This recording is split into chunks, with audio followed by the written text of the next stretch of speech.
plans have changed.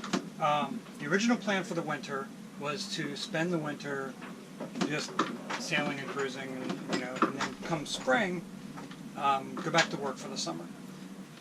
And then a job opportunity came up. It looks like it might be a really good opportunity, and after thinking about it for a while and discussing the details and stuff, I decided that a good job at a bad time is better than a bad job because you need it. Basically, my plan at this point is to use Miami as a base of operations, just pay for this mooring ball every month, and whenever I have a break in the work that needs done, take the boat and go.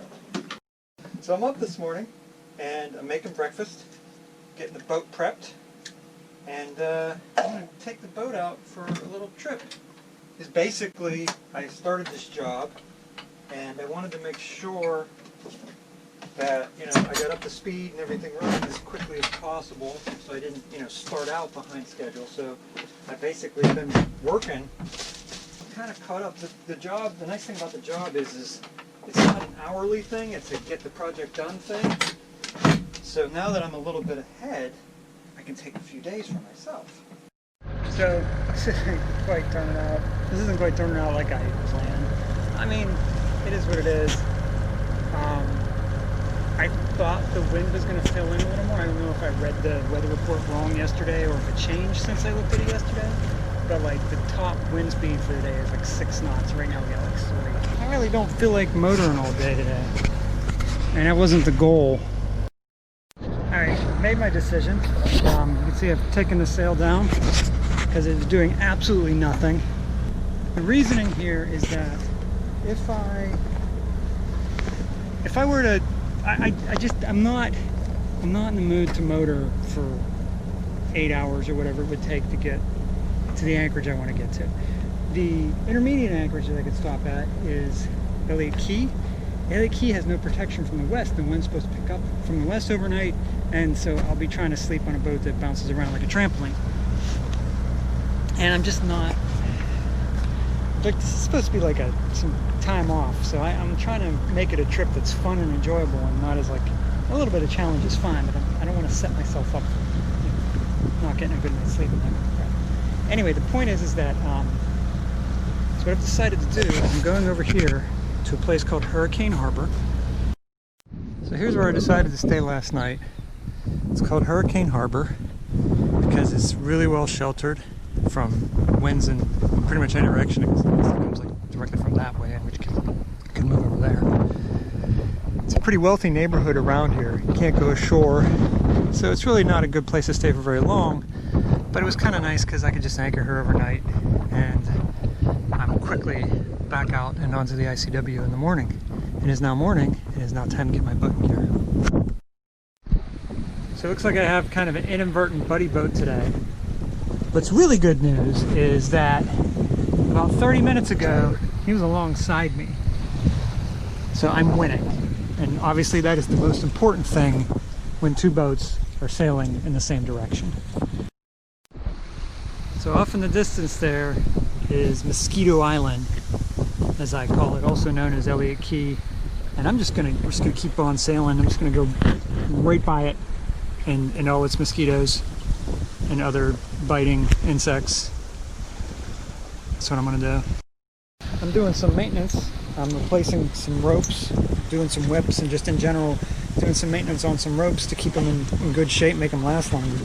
I thought I'd bring this up. I had this little fender that I use for like between the dinghy and just in little places to keep things from rubbing. But anyway, it came with this rope, and I've come across this stuff before, and I don't know what this is, but it is the biggest waste of time and money, and I don't know if you can kind of tell.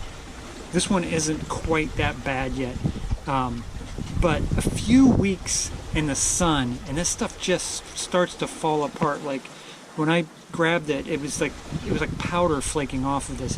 So anyway, I got this good line that was extra on my roller furler, so I'm going to replace it with this line, and I got to whip the ends and do everything to get it nice. So a little bit of maintenance. So what this is on either side of these barkers, it's only like 2 or 3 foot deep, and there's a maintained channel through here. So it's pretty narrow, all things considered, but it's wide enough to get through safely. But the first time I came down here, I'd never sailed in a narrow space before. I always sailed in wide open spaces. So I was like, I don't know, maybe I should just take the sails down and run the motor and everything. And so now I know I can do it. It's still a little unnerving because I'm not real experienced yet, but I know I can get through it, and, you know.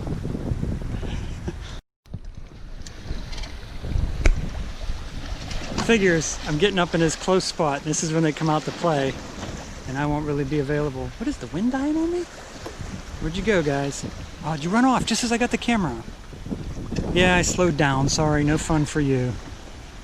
Thanks for the visit, though. I know, they don't really seem that close. But the thing you have to understand if you've never sailed is that the boat, when it's under sail, does not go straight. The wind is constantly shifting, and what that means is the boat kind of jogs left and right a little bit, and you're constantly kind of updating your control of the boat to keep the boat going the direction you want. In the open water, you don't care. It jogs a little bit to the left, and then a few seconds later jogs back to the right. And when you're not exactly familiar with the boat and that sort of situation, the jogging that happens, you're not confident that, you know, you can keep the jogging minimized enough to make it through a channel this narrow. It's not real bad. Like I said, it's like now, see, look at me, I'm off course, heading off to the left, and, you know, the wheel was centered. Anyway, the point is that, the other thing is like I'm pointing straight out the entrance, but you notice how I am going to hit the side out there. I came back around, and that has to do with leeway, which is the wind is pushing me to the side. So even though I'm pointed that way, I'm actually moving that way. So again, when you're new, these are things that kind of, you know, I have to stay pointed towards the red marker, like I'm aiming to hit it in order to stay in the middle of the channel. And that's something that is not obvious the first couple times you do this, and it's a little unnerving, and also the wind is dying. It did get a little exciting. The wind shifted.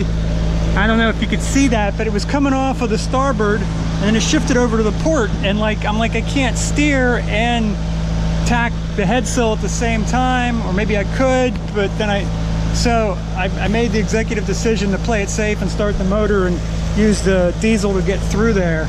And now I will tack the headsail, although the wind is shifting. Oh God, the wind's all over the place. So I don't know what I'm gonna do now. I guess I'll just leave it up as it is.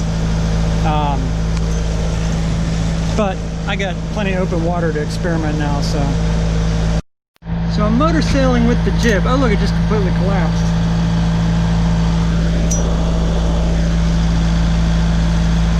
I'm wondering if it's even worth trying to have the jib up. What I was thinking is it's not going to do it now, but a lot of times it curled, completely collapsed. Now the wind shifted the other side of the boat again. I don't think it's going to be worth trying to have the jib up. Different story. I was going to tell a different story, but now I'm just going to take the jib down. It's not worth it.